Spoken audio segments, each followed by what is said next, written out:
My name is Emily. My marriage ended badly. I felt so lost. I felt so alone. For many months, my world was gray. The colors were gone. The music was gone. There was just a quiet sadness, a heavy feeling in my heart. It stayed with me all day. It stayed with me at night. My husband, Mark, he left. He said he was not happy. He said he needed something different. I did not understand. I thought we were okay. Not perfect, of course, but okay. His words were like stones. They hit me hard. They broke something inside me. We were married for 10 years. 10 years is a long time. We built a life together. We had a small house. We had a little garden. We had friends. We had routines. Now, everything was gone. Or, it felt like everything was gone. The house felt empty. So empty. The silence was loud. It was a painful silence. I remember the first few weeks. I cried a lot. Tears would just come. When I was making tea, when I was watching television, when I was trying to read a book. The book pages were blurry. My eyes were always wet. My friends called. My mother called. They said, "Emily, are you okay?" I said, "Yes, I am fine." But I was not fine. I was far from fine. How could I be fine? My life had fallen apart. I felt like a failure. A big failure. Marriage is supposed to be forever. That is what people say. That is what I believed. But mine was not forever. It ended. And I felt ashamed. I did not want to see people. I did not want to explain. It was too hard. Too painful. My home, our home, became my hiding place. But it was also a place full of ghosts. Memories were everywhere, in every room, in every object. The coffee cup he used every morning, the chair he always sat in, the books he read. Each thing was a small knife in my heart. I stopped cooking proper meals. What was the point? Cooking, for one, felt sad. I ate toast or cereal. Sometimes I forgot to eat. I lost weight. My clothes felt loose. My face looked pale in the mirror. I saw a stranger there, a sad, tired stranger. Sleep was difficult. I would lie in bed. The other side of the bed was cold and empty. So very empty. I would close my eyes, but my mind would not stop. It played memories. Good memories. Bad memories. Questions. So many questions. Why? What did I do wrong? Could I have changed things? These questions went around and around in my head, like a broken record. Days were long. The mornings were the hardest. Waking up alone, remembering it was all real. This was my new life. A life I did not choose. A life I did not want. I had a job.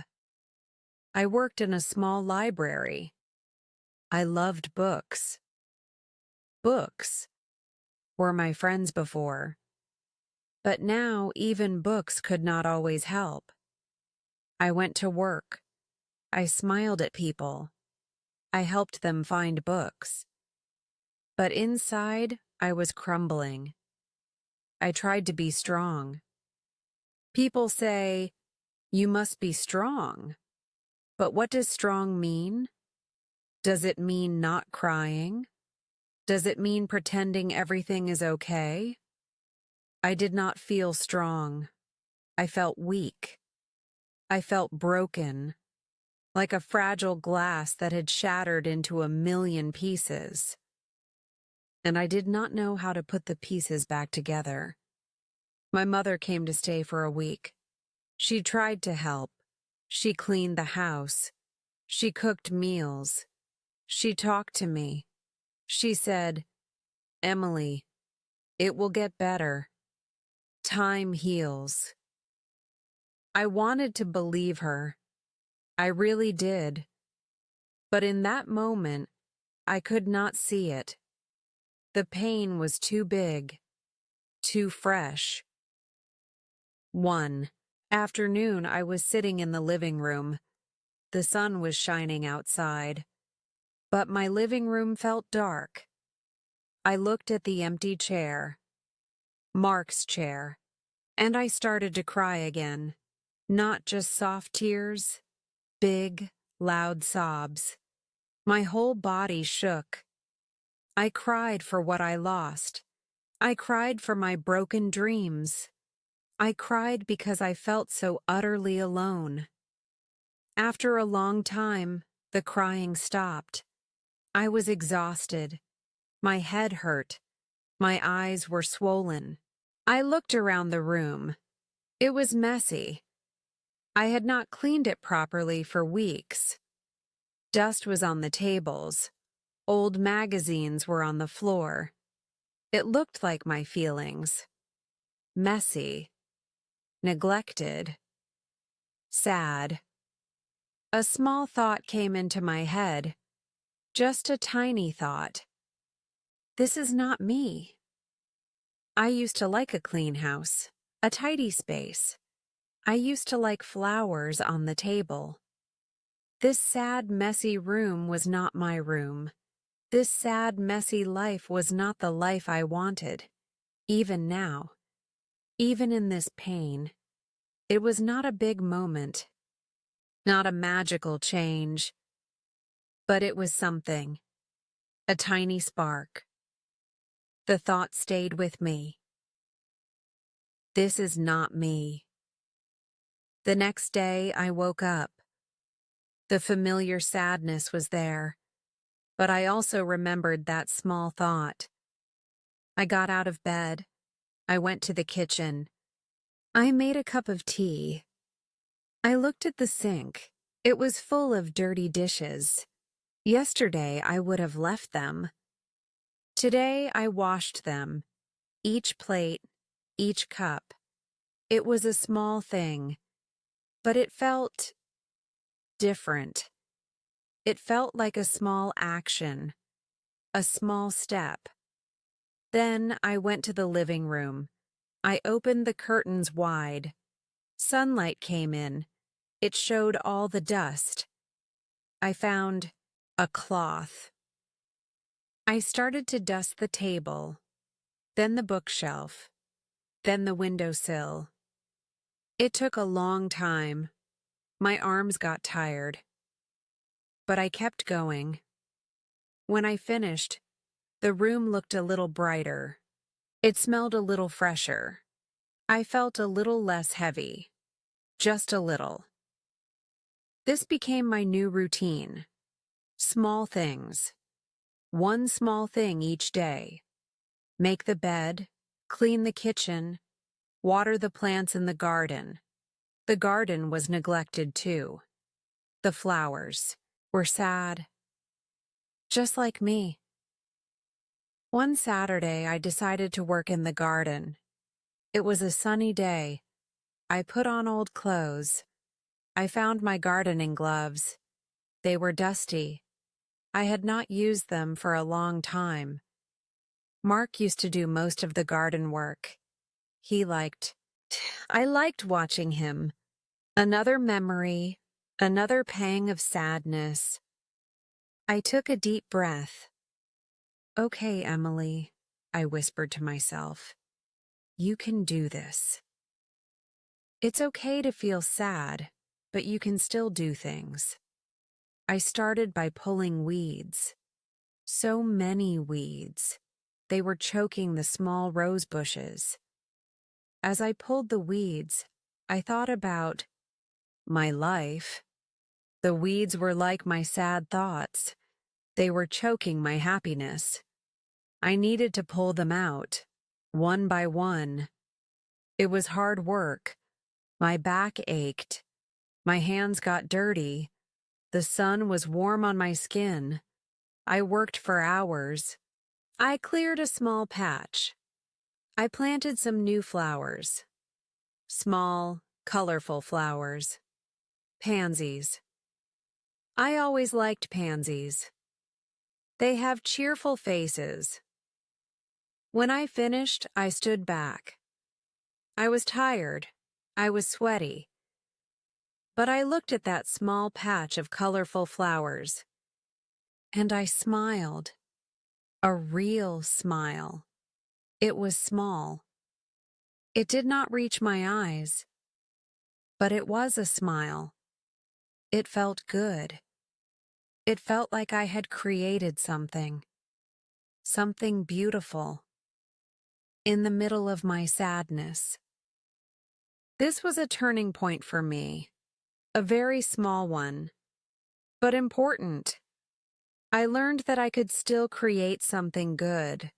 I could still make something beautiful, even when my world felt ugly, even when I felt broken. I started to spend more time in the garden. Every weekend, sometimes in the evenings after work. I planted more flowers. I planted some vegetables, tomatoes, lettuce. It was a simple joy, watching things grow, nurturing them. The garden became my sanctuary, my quiet place, a place where I could think, a place where I could just be. I still had bad days, many bad days. Days when the sadness came back like a big wave. Days when I did not want to get out of bed. Days when I missed Mark so much it hurt to breathe. On those days, I tried to be kind to myself. I told myself, "It's okay, Emily. It's okay to feel this way. This is part of healing." This was a new lesson for me. Being kind to myself.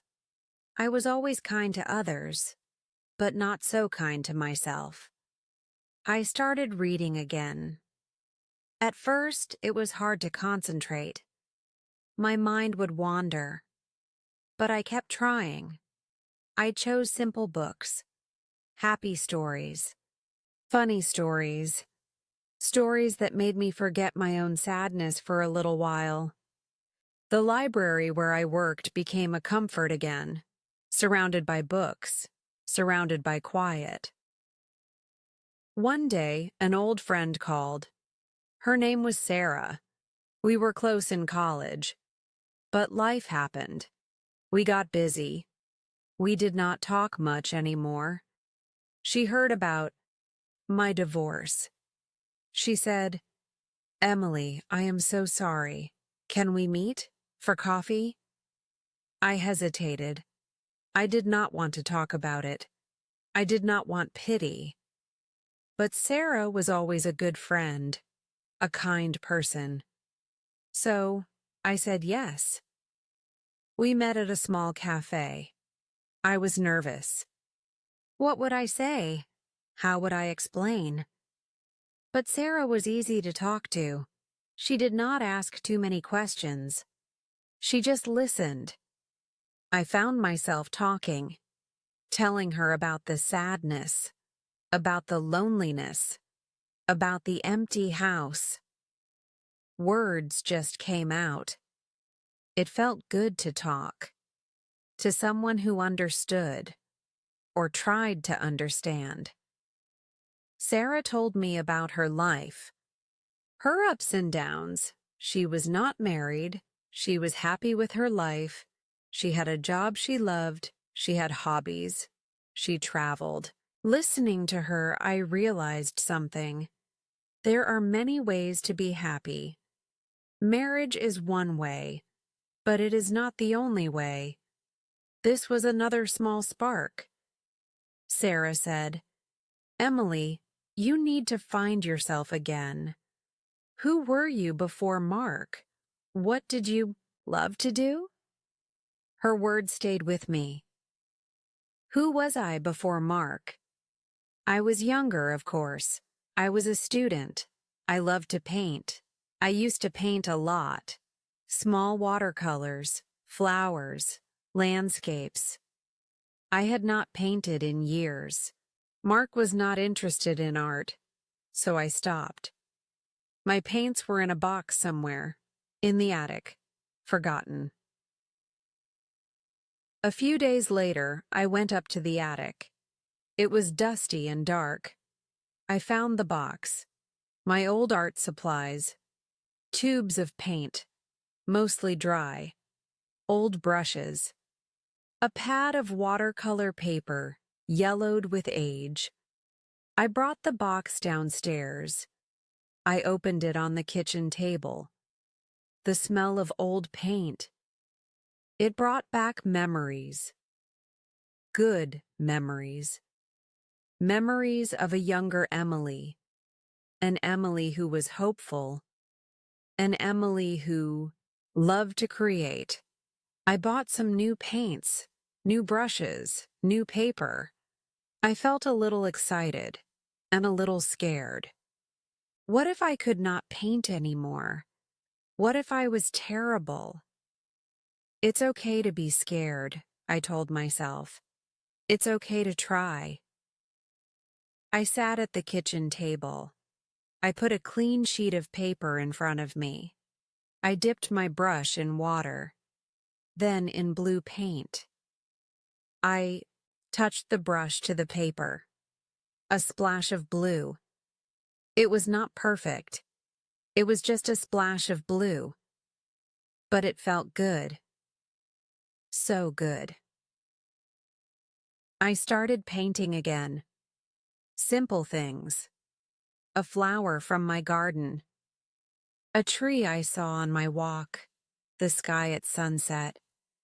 My paintings were not masterpieces. They were not for anyone else. They were for me. They were a way to express my feelings. Sometimes my paintings were dark and sad. Sometimes they were bright and hopeful.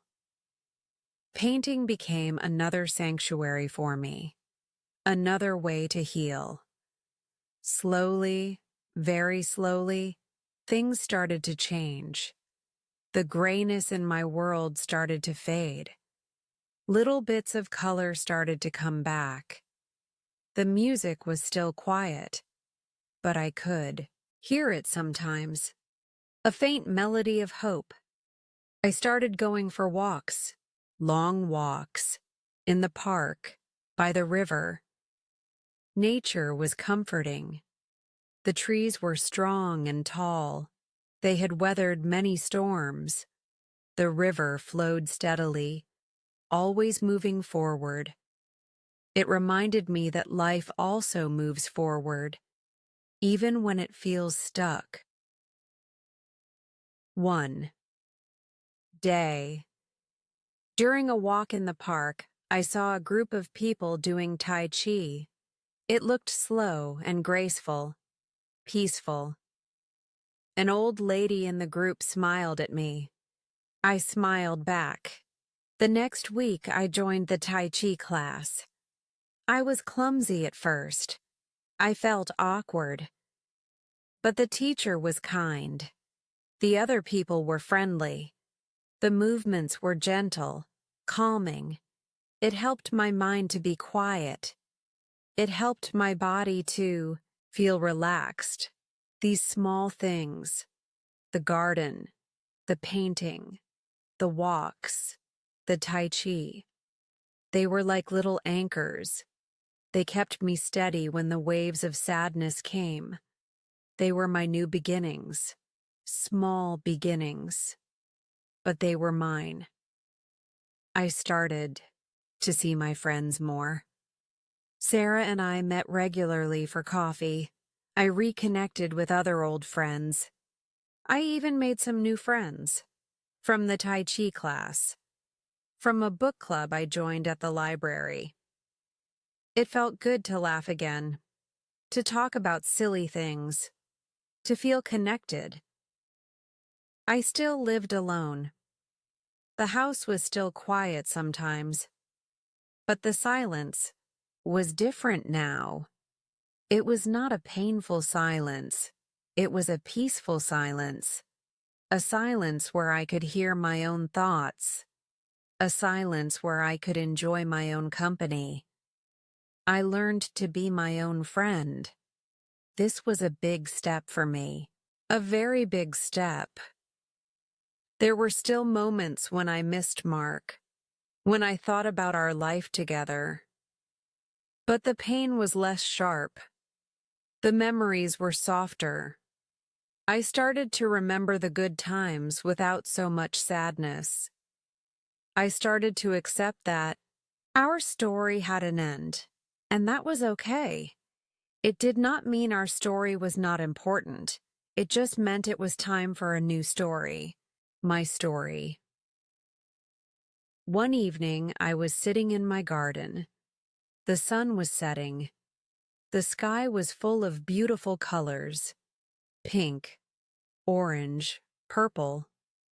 My flowers were blooming. The tomatoes were red and ripe. I had a cup of tea in my hand. I felt peaceful, calm. I looked around at my little garden, at my cozy house, and I realized something. I was okay. More than okay. I was happy. It was not a loud, exciting happiness. It was a quiet happiness, a gentle happiness, a happiness that came from within, a happiness that I had built myself with my own hands, with my own heart. Divorce was hard. It was painful. It broke me in many ways, but it also opened a door to a new life, a life where I could be myself, a life where I could discover my own strength, my own passions, my own happiness. My new beginning was not easy. It was a journey with many ups and downs, many tears, many struggles, but also many small joys, many new discoveries, many moments of peace. I learned that happiness is not something you find in another person. It is something you create for yourself. It is in the small things. A flower, blooming. A good book. A quiet moment. A kind friend. A painting you made. A garden you grew. I learned that it is okay to be broken, because sometimes, when you put the pieces back together, you create something even more beautiful, something stronger, something uniquely you. If you are going through a hard time, if you feel lost and alone, please know this. It is okay. You are not a failure. You are human. Healing takes time. Be patient with yourself. Be kind to yourself. It is okay to cry. It is okay to feel sad. But also know this. There is hope. There is light, even in the darkest moments. Look for the small sparks, the tiny glimmers of joy. Nurture them. Let them grow. Try something new, or rediscover something old, something you used to love. Take a small step, then another, and another. You are stronger than you think. You have courage you do not even know about. My divorce was not the end of my story. It was the end of a chapter, and then a new chapter began. My chapter. A chapter about finding Emily, about finding joy, about finding peace. Life is full of surprises. Some are sad, some are wonderful. My journey taught me to embrace it all, the good and the bad, because it all makes us who we are. Now, when I look in the mirror, I don't see a sad, tired stranger anymore. I see Emily. I see a woman who has been through a storm, a woman who has scars, but a woman who is also strong, resilient, creative, kind, and yes, happy.